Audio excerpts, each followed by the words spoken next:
গল্পের শুরুতেই আমরা এক দম্পতিকে গাড়িতে দেখি, যারা জরুরি পরিস্থিতিতে শহর থেকে পালানোর চেষ্টা করছে।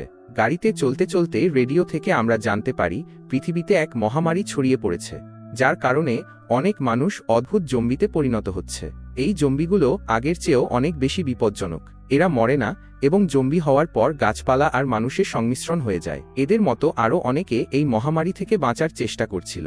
হঠাৎ গাড়ি চালাতে চালাতে তারা প্রচণ্ড আলো দেখতে পায়, যার ফলে গাড়ির অ্যাক্সিডেন্ট ঘটে।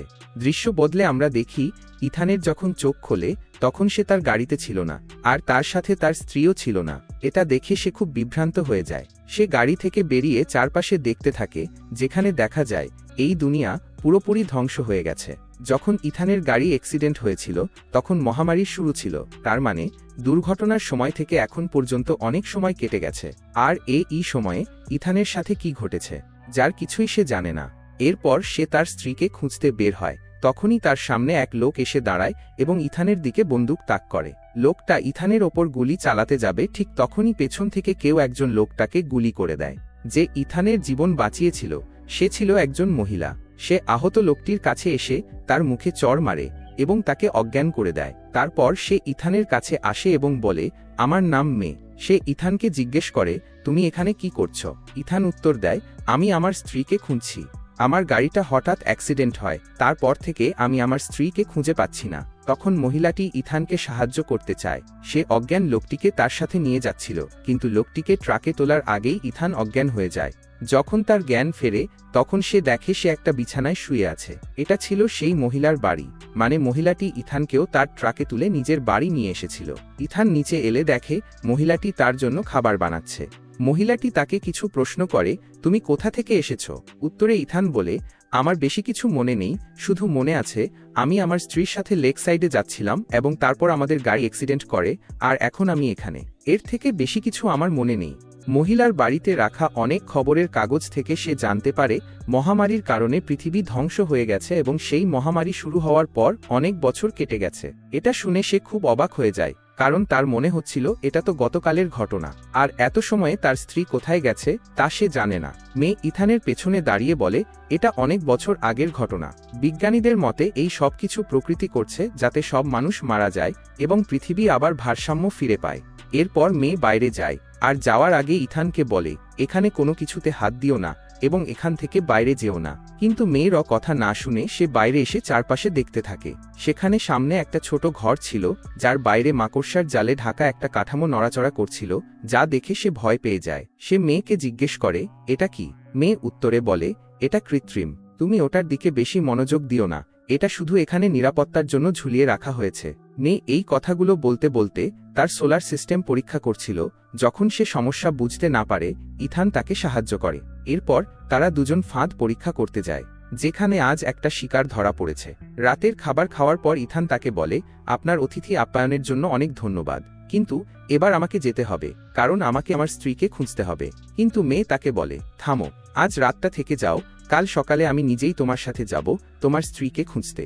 ইথান তার কথা মেনে নেয়। সে এখানে অলস বসে থাকতে চায় না, তাই রাতে সে সাইকেল চালিয়ে মেয়ের বাড়ির জন্য বিদ্যুৎ তৈরি করে, যার পর মেয়ে ঘুমাতে চলে যায়। কিন্তু ইথানের এখনও সকাল হওয়ার ধৈর্য ছিল না, তাই মাঝরাতে সে নিজেই মেয়ের গাড়ি নিয়ে তার স্ত্রীকে খুঁজতে বেরিয়ে পড়ে। তার দুর্ঘটনার আগের কথাগুলোও পুরোপুরি মনে ছিল না, তার শুধু মনে ছিল মহামারীর আগে তারা দুজন ক্যান্ডেল লেকে যাচ্ছিল, যেখানে তাদের একটা বাড়ি ছিল। অবশেষে ইথান সেখানে পৌঁছে যায়। সে যখন নিজের বাড়ি খুলে ভেতরে ঢুকতে যাচ্ছিল তখন সে লক্ষ্য করে যে ঘরের দরজা ভেতর থেকে বন্ধ। সে জোরে জোরে এমা বলে চিৎকার করতে লাগলো, কিন্তু ভেতর থেকে কোনো আওয়াজ না আসায় বাধ্য হয়ে তাকে জানালা ভেঙে ভেতরে ঢুকতে হলো। ভেতরে ঢুকে সে একটা মেয়েকে দেখতে পেল, কিন্তু এটা তো এমা নয়। যে হোক, ইথান তাকে এমার ব্যাপারে জিজ্ঞেস করে, কিন্তু মেয়েটি বলে সে কোনো এমাকে চেনে না, আর সে অনেক বছর ধরে তার ছেলেকে নিয়ে এখানে থাকে, কখনো কোনো এমা এখানে আসেনি। তারা যখন কথা বলছিল তখন পেছন থেকে একটা বিশাল কঙ্কাল, যা মানুষের চেয়ে গাছের মতো বেশি দেখাচ্ছিল, সেটা তাদের ঘরের ভেতরে ঢোকার চেষ্টা করছিল। কিন্তু মেয়েটি দৌড়ে গিয়ে ঘরের দরজা বন্ধ করে দেয়। তবে সেই জম্বি ইথানের ভাঙা জানালা দিয়ে ঘরে ঢুকে মেয়েটির ওপর হামলা করে, আর তাকে বাঁচানোর জন্য ইথান পাশে পড়ে থাকা হাতুড়ি দিয়ে তার মাথায় জোরে জোরে আঘাত করে। তখন জম্বিটা দূরে সরে যায় এবং মহিলাটি বেঁচে যায়। কিন্তু কিছুক্ষণ পর ইথান যখন দরজার বাইরে তাকায় তখন সে অবাক হয়ে যায়। কারণ জম্বি তখনও বেঁচে ছিল।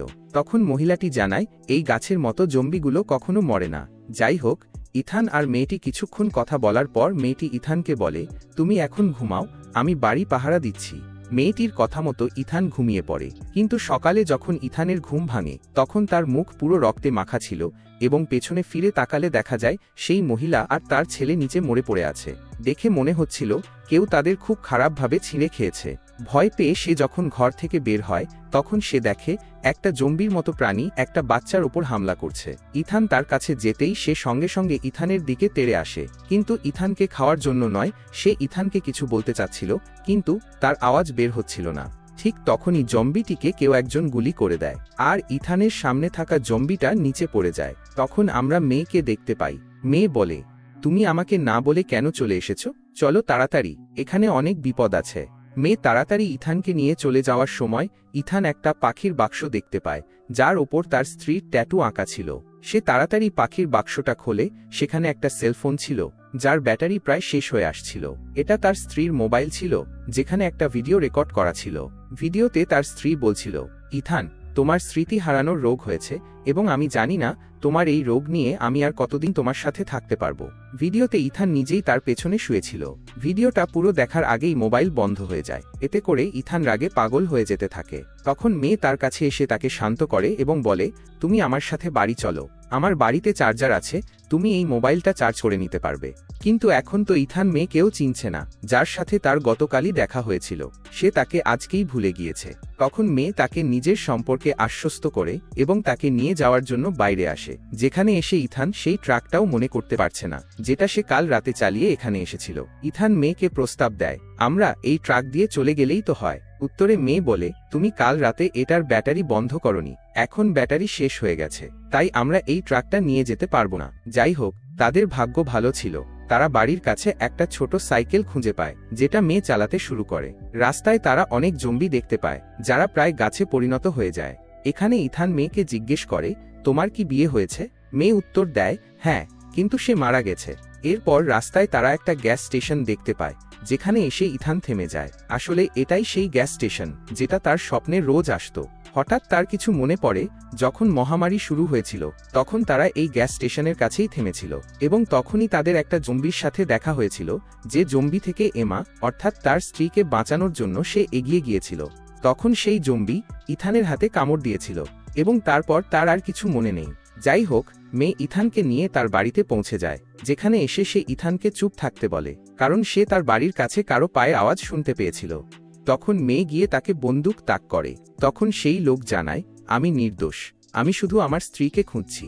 এই মুহূর্তে আমার খুব খিদে পেয়েছে, তাই আমি খাবারের জন্য তোমাকে যে কোনো সাহায্য করতে রাজি। তখন মেয়ে ইথানকে দিয়ে সেই লোকটাকে চেক করায় এবং তার সব অস্ত্র কেড়ে নেয়। এরপর লোকটা তাদের জন্য কাঠ কাটতে থাকে আর মেয়ে ভিতর থেকে সবকিছু লক্ষ্য রাখছিল। এরই ফাঁকে লোকটা ইথানের চোখ ফাঁকি দিয়ে গাড়ির কাছে গিয়ে তার লুকিয়ে রাখা আরেকটি বন্দুক নিয়ে আসে।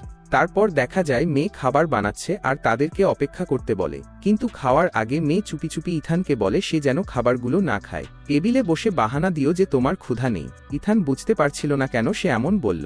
খাওয়ার সময় আমরা দেখি ইথান অসুস্থ হয়ে পড়ে, তার মাথা ঘুরতে থাকে আর কিছুক্ষণের মধ্যেই সে জ্ঞান হারিয়ে ফেলে। মেয়ে যখন তাকে পরীক্ষা করতে এগিয়ে যায় তখনই সেই লোকটা মেয়ের কাছ থেকে বন্দুক ছিনিয়ে নেয়। লোকটা মেয়েকে ভয় দেখাতে থাকে কিন্তু মেয়ে সম্পূর্ণ শান্ত ছিল। লোকটা মেয়ের মুখেও বন্দুক দিয়ে আঘাত করে কিন্তু তখনও মেয়ে একদম নিশ্চুপ ছিল, কারণ মেয়ে জানত লোকটা বেশি কিছু করতে পারবে না, তার আগেই অজ্ঞান হয়ে যাবে, কারণ মেয়ে আগেই খাবারে অচেতন করার ওষুধ মিশিয়ে দিয়েছে। ফলে কিছুক্ষণের মধ্যেই লোকটা জ্ঞান হারিয়ে ফেলে।